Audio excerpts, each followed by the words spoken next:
coming up on Casual Crypto. Starting to cross that threshold of going mainstream. And will it really take that jump and go fully mainstream once there's clarity? Because it feels like...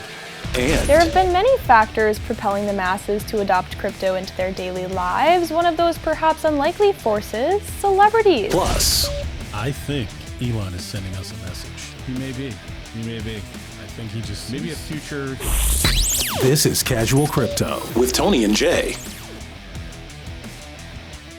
Casual Crypto is intended for entertainment purposes only. Tony, Jay, and any guests are not financial advisors. Statements should not be taken as financial advice. Do your own research and invest at your own risk. Hello, welcome to another episode of Casual Crypto, the show that takes a more relaxed and even entertaining approach to cryptocurrency. I'm Jay. And I'm Tony. We're crypto enthusiasts that take a casual approach to the industry. Oh, yeah. We're back, ladies and gentlemen, because you know what? What was that? It's been a little while. You know, Yeah. we haven't dropped one in a little while. We've been a little busy. A lot of cool stuff to come that we'll probably link you guys to, but We're going to have the guys from Stain coming over and oh yeah, asking for the royalties, but you never know when this could happen. Oh no, we did the designated short fade out. Oh, that's very right. smart. Very smart. Oh yeah, just a casual music clip there. Yeah, It's I thought the fine. lawyers were going to come out after us, but okay, You that know, was... they're outside, but they had to stop when we faded out. They said, we Yes. almost got them. So, yeah, it's been a little while, but we're Excellent. back here. You know, we Yeah. got a really good show. We have an incredible special piece today. Really a feature Yeah. piece, you could even call it, by our own Kiersten Ness. Yeah, The history of crypto, the whole thing. it's pretty amazing. Yes. And it gives us a little bit of time to hit the coffee Little maker. breather. Yeah, I'm probably going to run to Walmart, and but it's a whole smorgasbord of good content we got for you. So we keep trying to step it up every time in Casual Crypto. So why don't we get into it? Why don't you tell us about... Sure thing. So, it's crypto's been evolving, as everybody knows. So from fringe currency to over $2 trillion in value, cryptocurrency has quickly become an indelible component of the global economy. Yeah, that's right. Never before has a currency taken hold so quickly and without borders. Casual Crypto's Kiersten Ness breaks down the timeline. So how did we get here, Kiersten? Thank you, Jay and Tony. It's 2022, and now more than ever, cryptocurrency has been thrust into the mainstream discourse.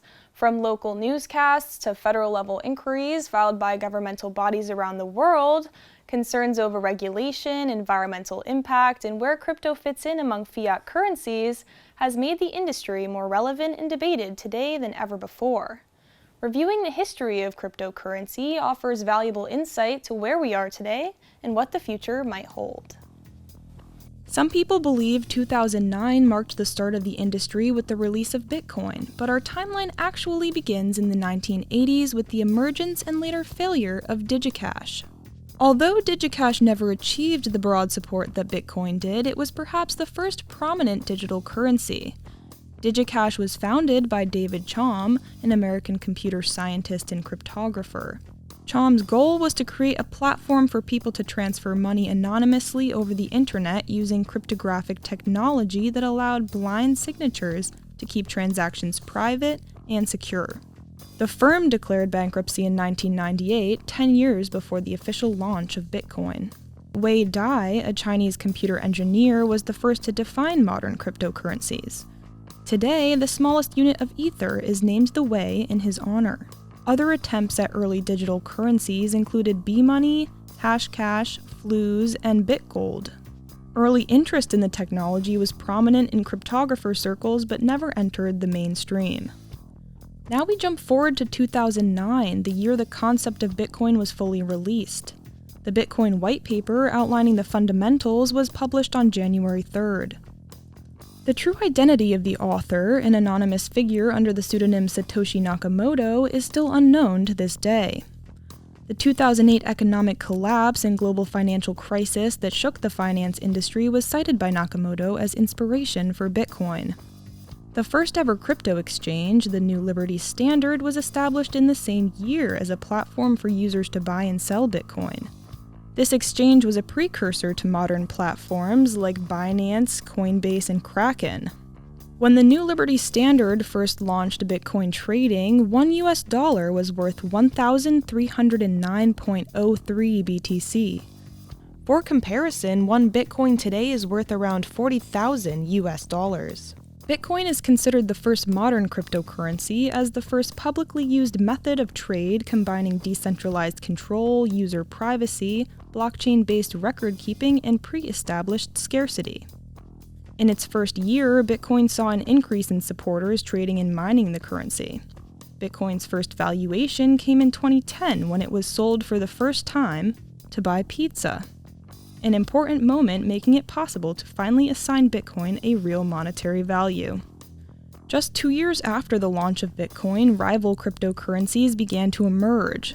The concept of decentralized and encrypted money was gaining major traction.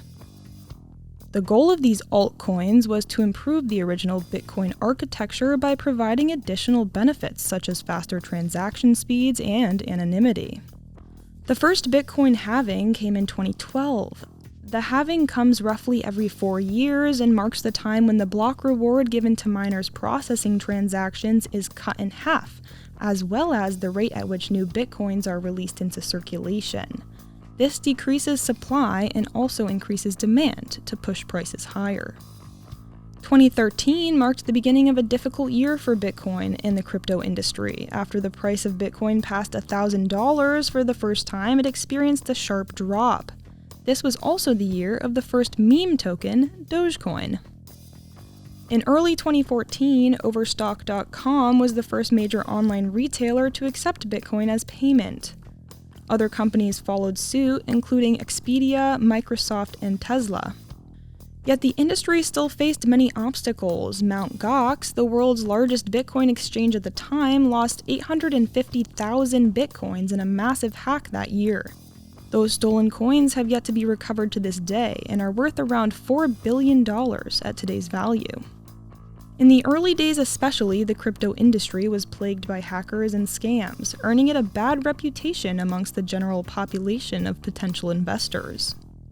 Its association with the Silk Road drug trade and black market continued to sully the industry. Despite these difficulties, the popularity of blockchain technology continued to rise, and naturally the introduction of more new currencies followed. Ethereum, the most notable Bitcoin alternative and second largest currency by market cap, was first conceived by founder Vitalik Buterin in 2013 and released in July of 2015. Where Bitcoin was primarily designed to be an alternative to traditional currencies, a new medium of exchange and means to store value, Ethereum took the underlying technology of Bitcoin and used it for other purposes, such as the implementation of blockchain technology to store computer code used to power tamper-proof decentralized financial contracts and applications. 2017 marked the year of the Bitcoin boom.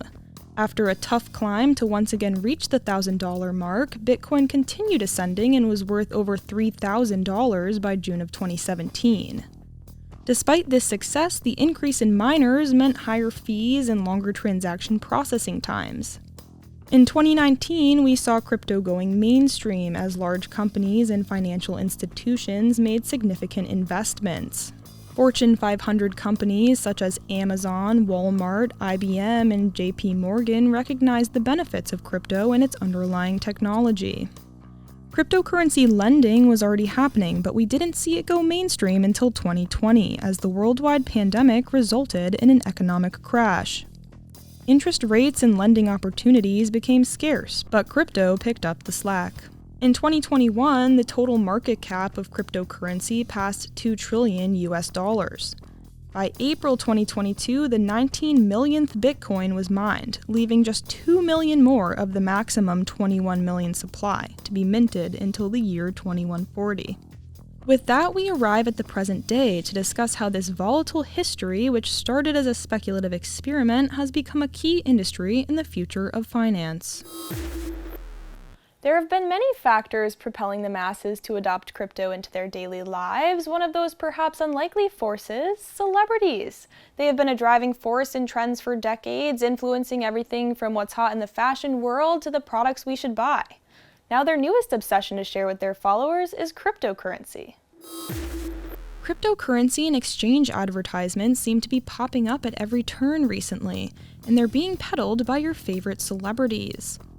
Matt Damon is the new face of Crypto.com, Tom Brady is the spokesperson for a crypto exchange called FTX, TikTok star Charli D'Amelio, who's idolized by the youngest members of Gen Z, advertises for Gemini.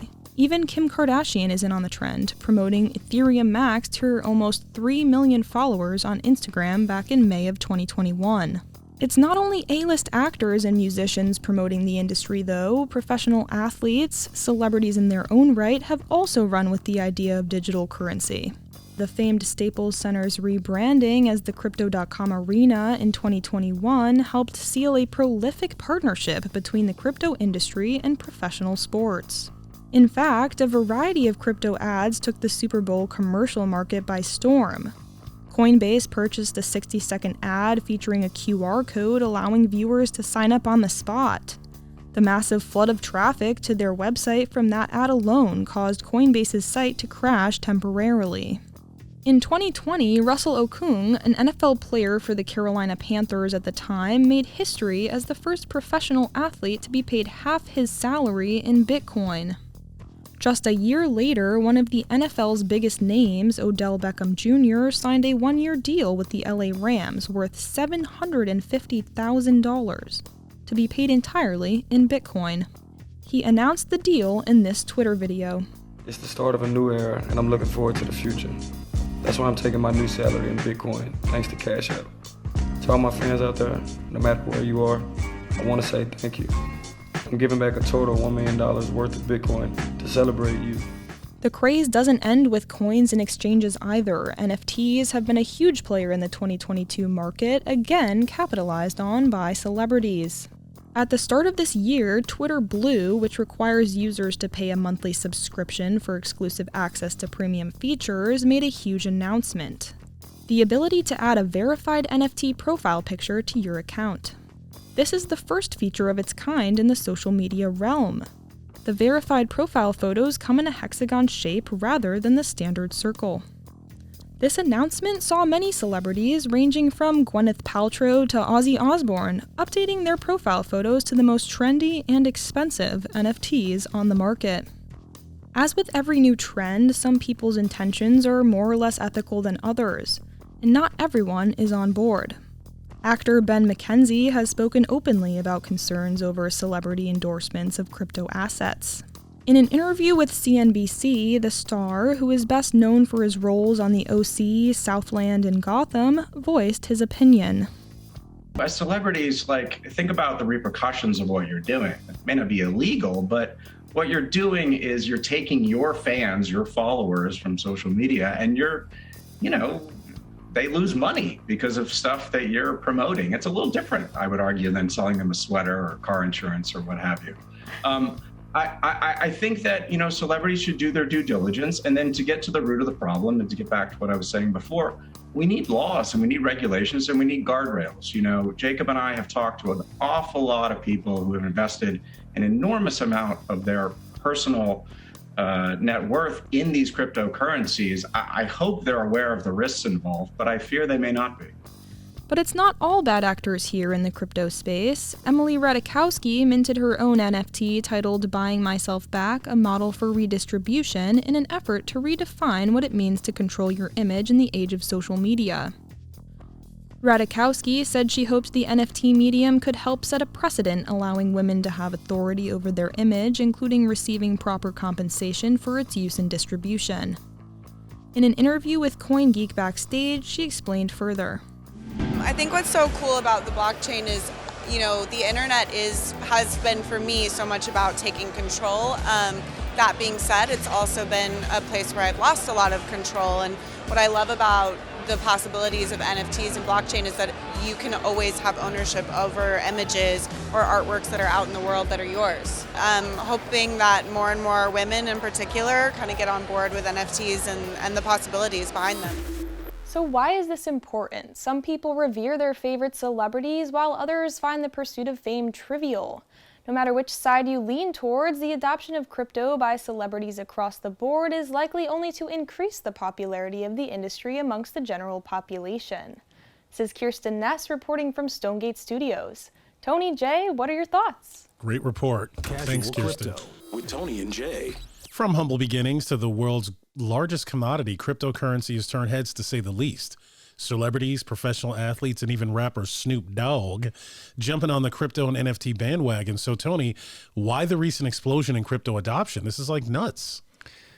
I think they see the opportunity. It's for most. I mean, people like Snoop Dogg. I mean, he's never really fallen out of the public eye, but I do think that he sees the opportunity and he knows he can, get some followers behind him and probably make some serious money off this. And maybe he's probably got some interest in it. Probably his kids got him into it. Who knows?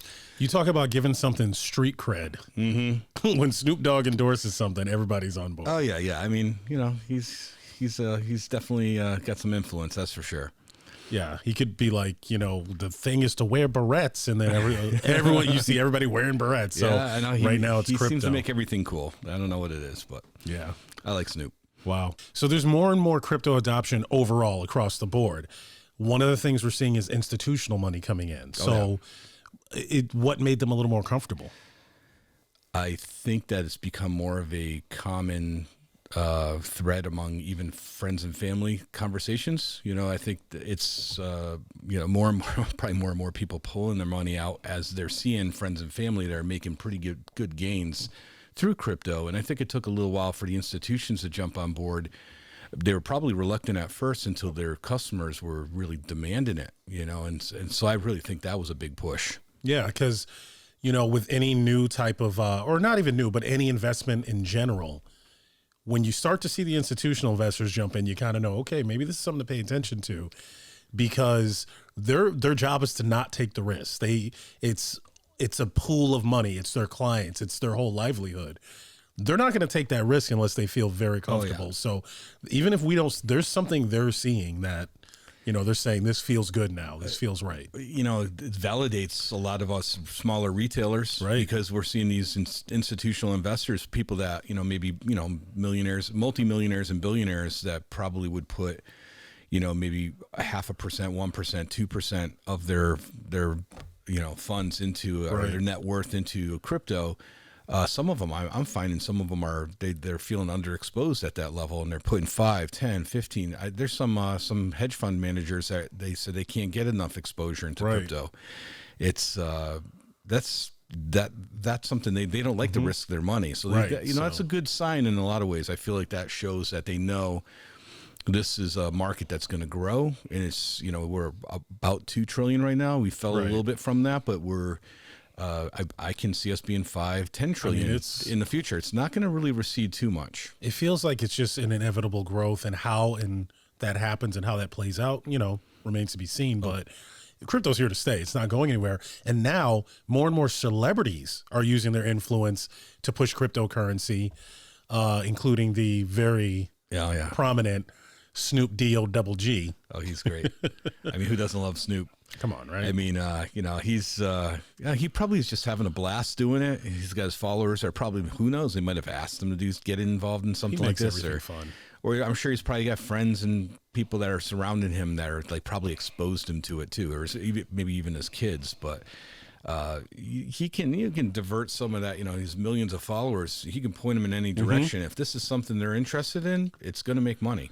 And it's like he's got a pretty good track record with success. So when you see him jump into something, you go, well, Snoop's on board, and it's, it feels like it's starting to cross that threshold of going mainstream. And will it really take that jump and go fully mainstream once there's clarity? Because it feels like this year, I think we're looking at that. Yeah, I saw recently that, this is a little outside, but it was he was involved. I think it's the 9 Crimes or 19 Crimes wines, and he's got his own wine. And then very soon after, I saw Martha Stewart. So I wonder if Martha Stewart's going to enter the space soon after. Wow, look at that. That'd be interesting. I haven't heard anything. Now, but wait a minute. Is she going to get in trouble for insider crypto trading? We'll see. Maybe we can send her after the SEC. Yeah, see that. Well, again, we've been mentioning Snoop Dogg because, like always, and a long time ago, I worked in the radio world and I used to intro songs, and Snoop dropped a new NFT NFT song, and I think you bring that up, I think our viewers are going to like this. Oh yeah, this is good stuff.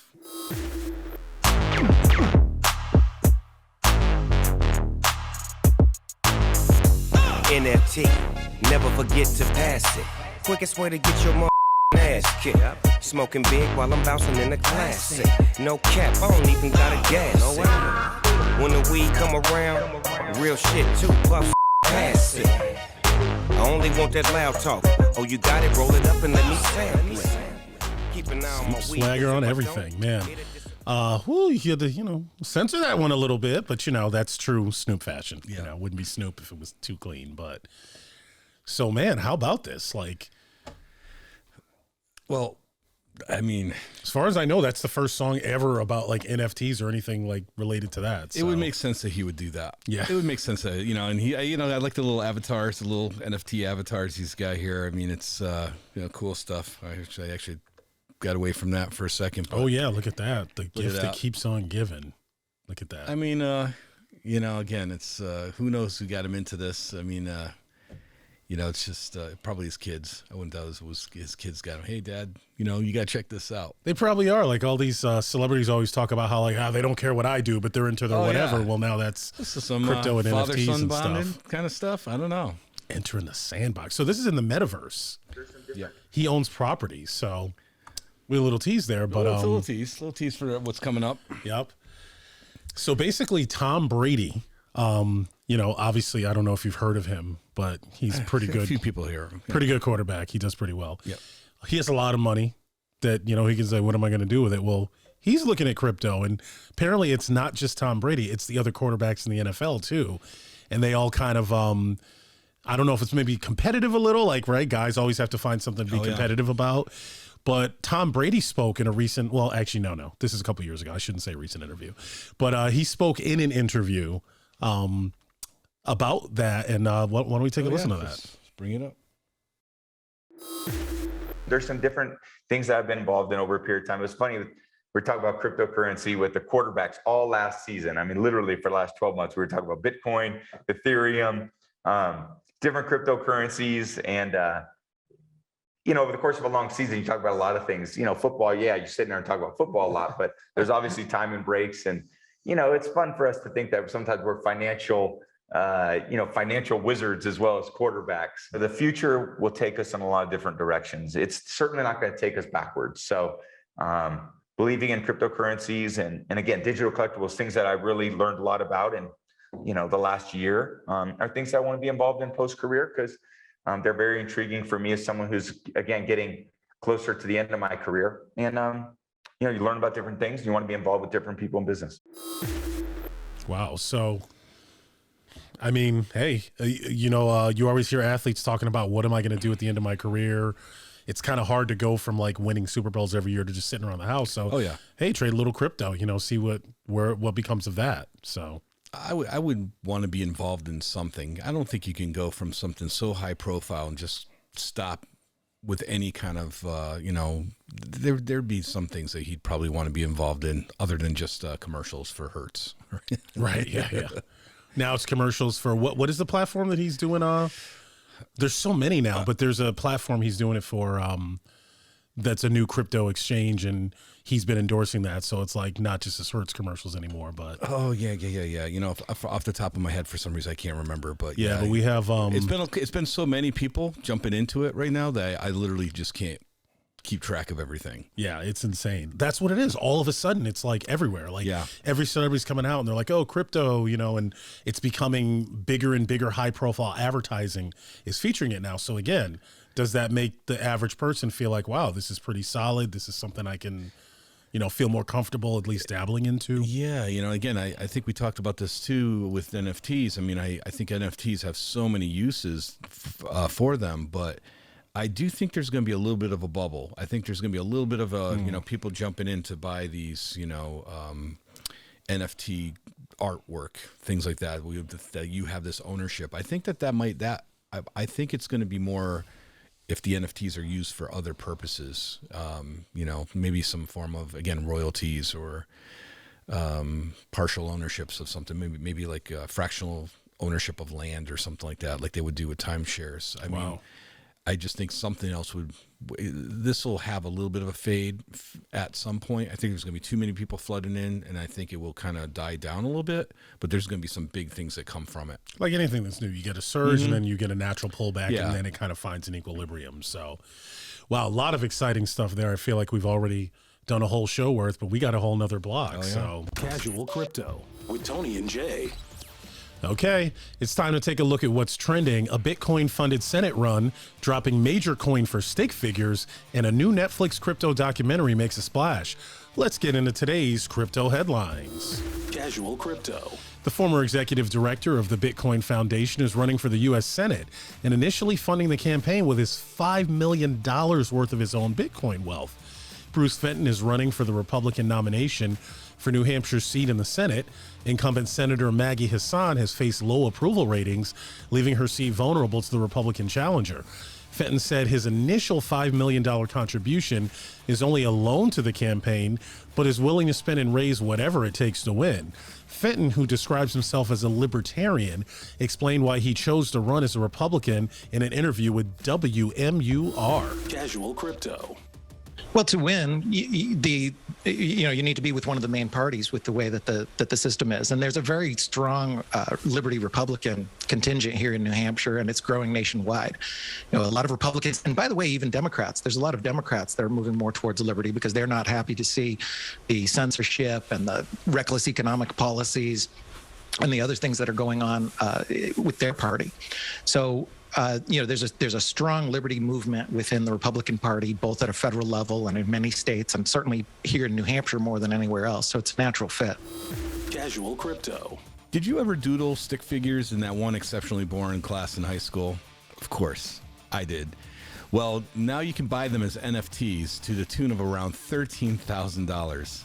MFers is a set of 10,000 stick figures, which have made over $110 million since launching in November. The anonymous creator, who goes by the name of Sartoshi, said that the idea was to make a cool sketch feeling NFT that people could identify with and to free the copyright over the art to see what the universe decided to do with it. The success of the collection hinges on two major appeals: its inspiration from meme culture and its status as one of the new collections in the new public domain, meaning the creator doesn't own the imagery and people are free to use the brand however they please. Casual Crypto. The streaming giant Netflix takes on the Crypto King. The new documentary released by Netflix covers one of crypto's most notorious scandals, centered around Gerald Cotton, the founder of Canada's largest crypto exchange at the time, Quadriga CX. Trust No One, The Hunt for the Crypto King, sensationalizes the story of Cotton's alleged death in 2018, which left users of his exchange unable to access their funds. How convenient. Totaling $190 million.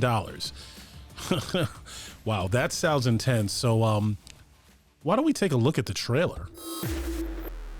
When I think of somebody who's a criminal mastermind, who's devious, calculating, cunning, what we don't think of is a geeky 24-year-old.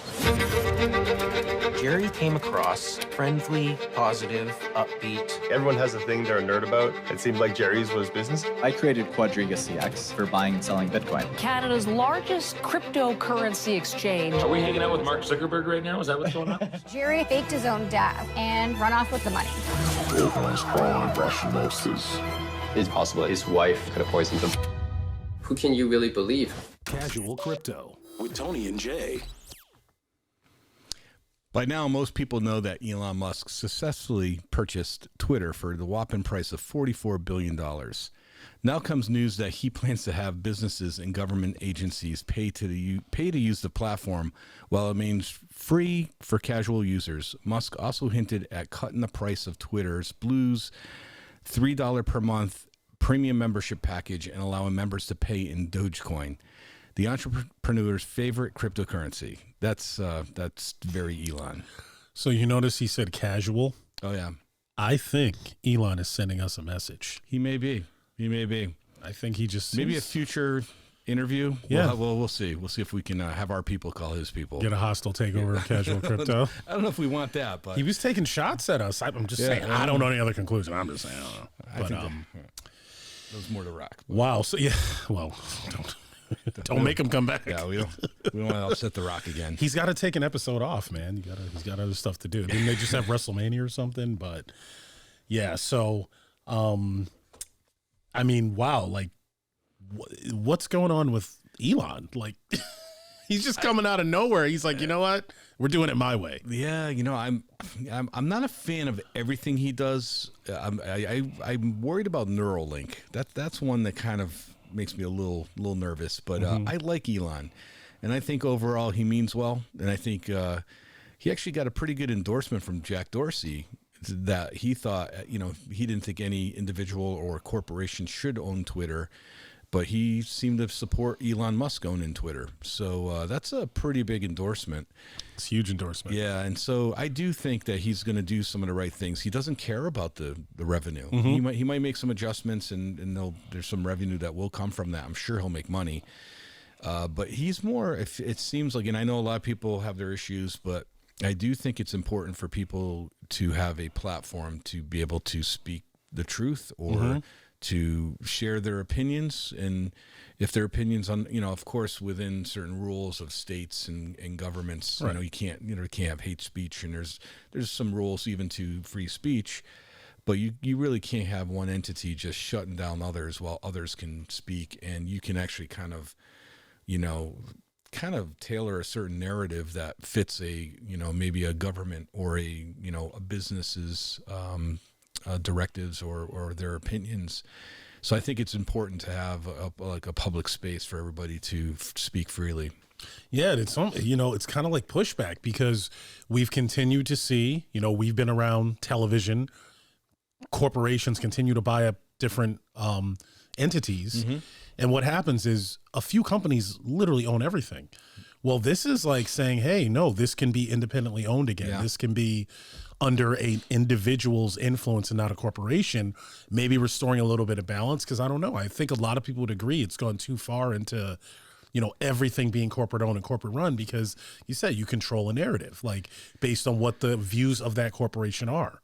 Everything's very political. Yeah, right. It's, I don't think it should lean right or left. I think it should, it should be, or you shouldn't have extremes running a major platform like that, because then it shuts down another side's voice. And I think he's really kind of putting his foot down and putting his money.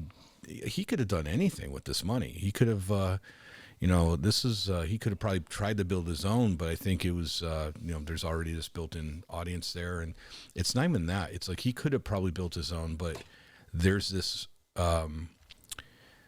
Twitter can change the direction of a election. I'm not saying it did or didn't, but it can. It's got the capability, and he's talking about making things transparent so that people can see what the algorithms are doing and what how your account, if it's being shadow banned or not. So I think that's really, really a step in the right direction. And I think he's going to do the edit feature. And there's some concerns with the edit feature, where if you were to put a tweet out there, say you I love this politician, and a whole bunch of people follow you, and then a month later you switch it to a different politician, and you kind of like bait and switch people to have, so you can recant. Yeah. Well, I think what he's talking about is doing something where it would be a timed limit. Maybe within 30 seconds you can make an adjustment. Say you have a spelling mistake, or grammar. I think that you should have that. Right, you can't go viral and be like, just kidding, meant this. Like, yeah, it's not valid. In a lot of cases too, they'll have like a little thing, it's edited. So if you click on the edited, you can go back to the original and see that. But I think it's important to have that. And if it's timed off at a minute later, I've done that. I've posted something, and I was doing it on my phone, and I thought I did something a certain way, and I realized that by not putting a period in there, it sounded like it was a run-on sentence, or or quick. Yeah. So I think that makes sense. He has common sense. I think he's got common sense. And maybe sometimes people don't like his humor. I kind of do, but. Yeah. And it's he's talking about an unprecedented level of transparency, and really kind of, so we'll see how this is, because news today breaks on Twitter, right? Like all the national networks, when they break news, they say according to Twitter. a new tweet. So-and-so released a tweet. So he's kind of like the gatekeeper in a way all of a sudden. Well, I think in some ways there's always been a gatekeeper. It's just been, it's corporatists that have been the gatekeeper. Right. And I feel like people are scared of a billionaire. It's fun. It's kind of funny because they're scared of a billionaire that they probably buy his electric cars. Right. It's a little bizarre, but there's billionaires that own other corporations, and people are, for some reason, they don't have a problem with a Bill Gates, or they don't have a problem with, maybe some other, Ted Turner, these other people that will own a network and a network radio and all these different entities that can really tailor a certain message. So I think in some ways, Elon's just another one that has the ability, that seems to have a little bit more. He seems to think about being fair across the board, not just for millionaires, but for anybody that would be a member of Twitter. Right. So my gut feeling is I think he'll do good. I think there's a lot of uproar right now. I think give it a little bit of time. I think he'll do the right thing, and people will see he's doing the right thing. And if he is truly transparent, which I think he's always seemed to be pretty honest, if he does follow that path, I think people will be very happy. And you can't.